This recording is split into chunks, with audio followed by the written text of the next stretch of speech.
Assalamualaikum, ketemu lagi sama Mak Pi. Hari ini episode terakhir ya, Kutukan Melati. Kamulah yang selanjutnya. Disimak baik-baik ya. Part 6. Terungkapnya pembunuh Melati. Seperti yang diucapkan Pak Ustadz, malam itu Siva keluar dari rumahnya. Ia segera memanggil taksi dan melaju.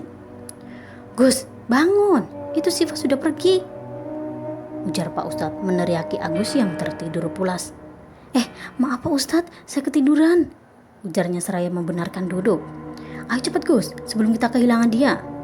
"Baik Pak Ustadz," Agus segera melaju menyusul taksi tersebut. Taksi itu berhenti di kawasan perumahan. Lalu Siva berjalan mendatangi sebuah rumah. "Loh, Pak Ustadz, kemana perginya Siva? Cepet banget jalannya." Agus merasa kehilangan teman wanitanya itu. "Ayo kita turun dan berjalan saja Gus." "Iya Pak Ustadz." Agus menghentikan mobil dan memarkirkannya. Tampak Hasan dan Ratna duduk berdua di sofa. "Apa Tiara sudah tidur Pak?" "Iya Ma, mungkin dia kecapean, seharian main terus." Ratna mengambil cangkir air di atas meja dan ternyata kosong. "Habis ya Ma, sini biar Papa aja yang ambil. Mama tunggu sini ya." Ratna mengangguk. Hasan mengambil cangkir itu dan menuju ke dapur. Ratna kembali menonton televisi. Mendadak pintu rumahnya seperti diketuk. Tok, tok, tok. Ratna berjalan membukanya. Siapa yang malam-malam begini bertamu? Setelah pintu itu dibuka, tak ada siapapun di sana. Ratna menutupnya kembali. Beberapa saat kemudian, pintu itu diketuk lagi. Siapa sih yang lagi main-main? Ia membuka pintunya lagi dan melihat Siva berdiri tegak di sana. "Kamu siapa ya?" tanya Ratna yang tak mengenal Siva. Siva menatapnya dan berubah wujud menjadi Melati. Wajahnya pucat dan berlumuran darah.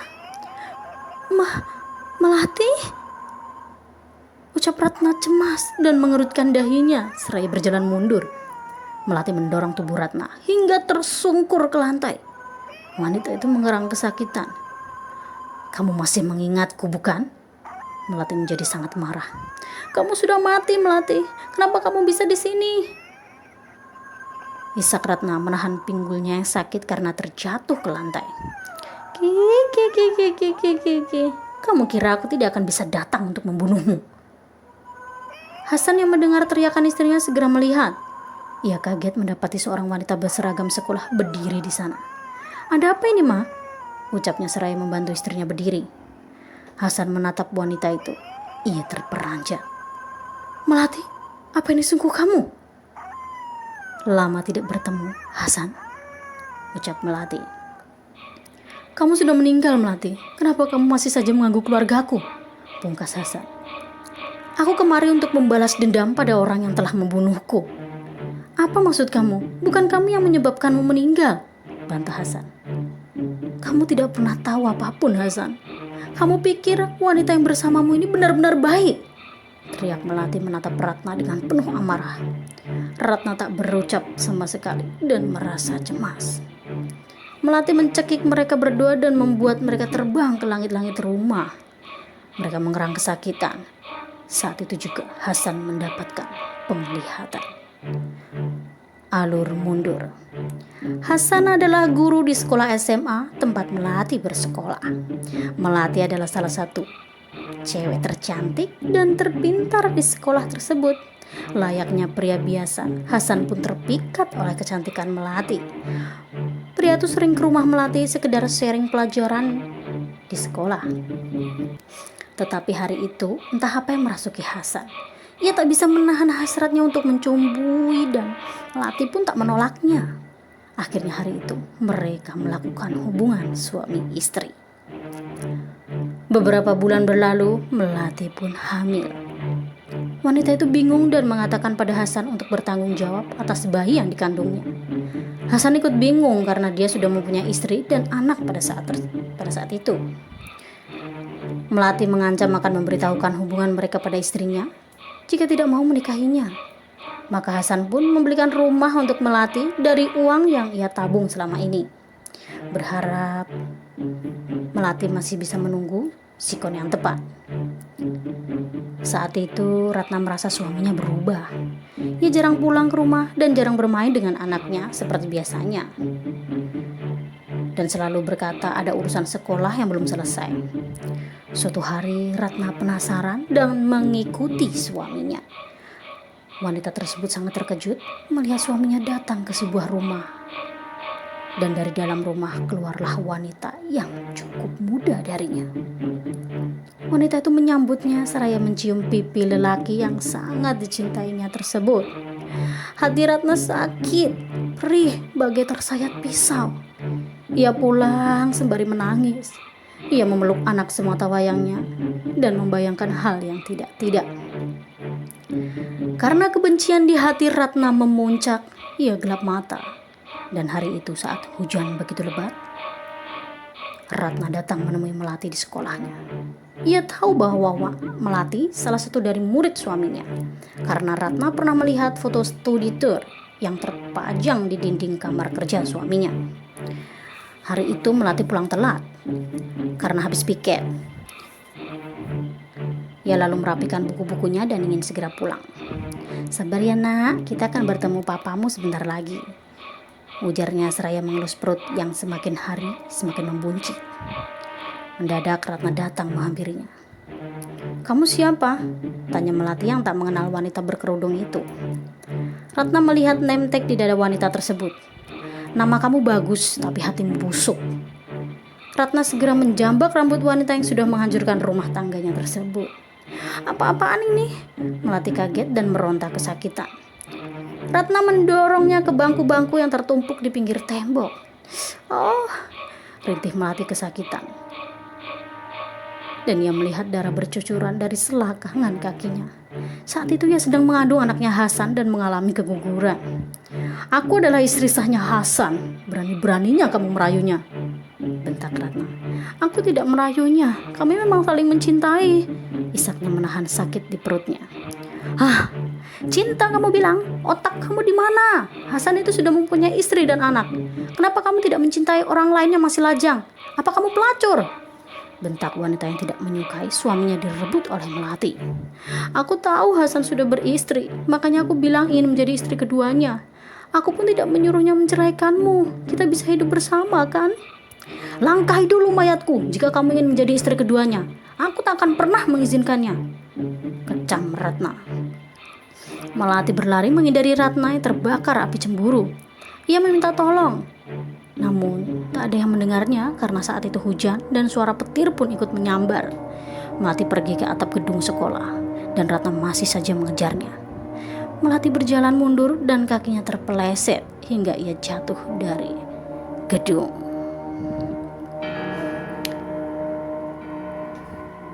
Alur maju.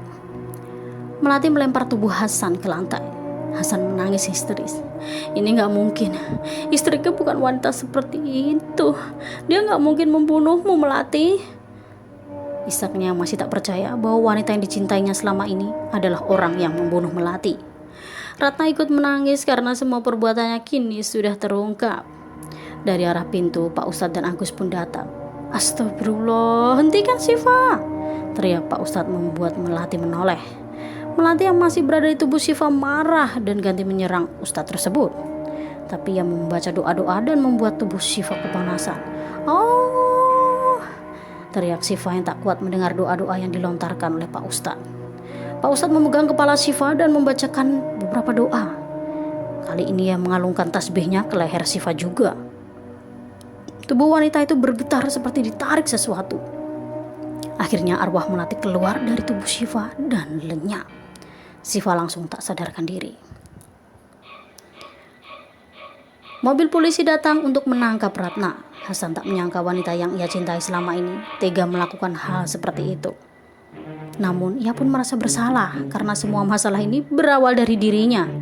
Jika saja ia tak menyukai Melati dan melakukan hubungan itu, mungkin Ratna tidak akan gelap mata. "Papa, Mama mau dibawa kemana?" Tiara menangis melihat ibunya dibawa polisi. "Mama hanya sebentar kok sayang, jangan takut, papa ada di sini kok," sahut pria itu menggendong anaknya. Sebelum Ratna masuk ke mobil polisi, ia mendatangi suaminya. "Maafkan aku, Pak, maafkan aku." Ia menangis memohon ampun. Hasan memeluknya. "Mama gak salah, papa yang sudah menyebabkan semua ini. Papa yang bersalah sama mama." Mereka berdua menangis, kemudian berpelukan. Hasan berterima kasih kepada Pak Ustadz yang sudah membantunya. Di mobil Agus saat pulang. "Pak Ustadz, apa sekarang Syifa tidak akan kerasukan lagi?" tanya Agus. "Tidak akan, aku sudah mengirim arwah itu kembali ke asalnya," sahut pria itu. "Terima kasih ya Pak Ustadz." Syifa bangun dari tidurnya dan mengingat-ingat kejadian yang menimpanya selama ini. Ia pun menangis dan memohon ampun pada Pak Ustadz. "Maafkan saya Pak Ustadz, maafkan saya." Wanita berambut hitam pekat itu menangis. "Tidak apa, semua orang pasti pernah melakukan kesalahan. Mulai sekarang jalani hidup kamu seperti biasanya. Jangan mengikuti hawa setan yang mengusik hatimu," tutur Pak Ustadz. "Iya Pak Ustadz, terima kasih karena menyelamatkan nyawa saya," isap Syifa. Pria itu mengangguk dan merasa lega. Agus pun ikut lega melihat Syifa tidak terluka sama sekali. Keesokan harinya, Hasan dan anaknya pergi ke kuburan di mana Melati dimakamkan. Ia mengirim doa dan berharap Melati bisa memaafkan keluarganya atas semua yang sudah terjadi kepadanya. Berharap Melati hidup dengan tenang di alamnya.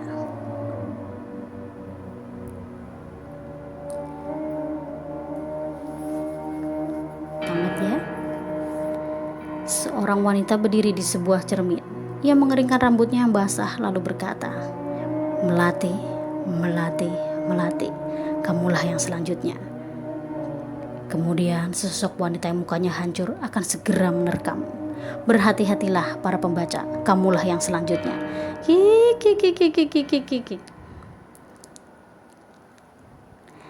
Bagaimana jika kalian berada di posisi Ratna? Apa kalian juga akan melakukan hal yang sama sepertinya? Cinta bisa menggelapkan mata seseorang, karena cinta bisa membuat orang baik melakukan hal buruk di luar nalar mereka.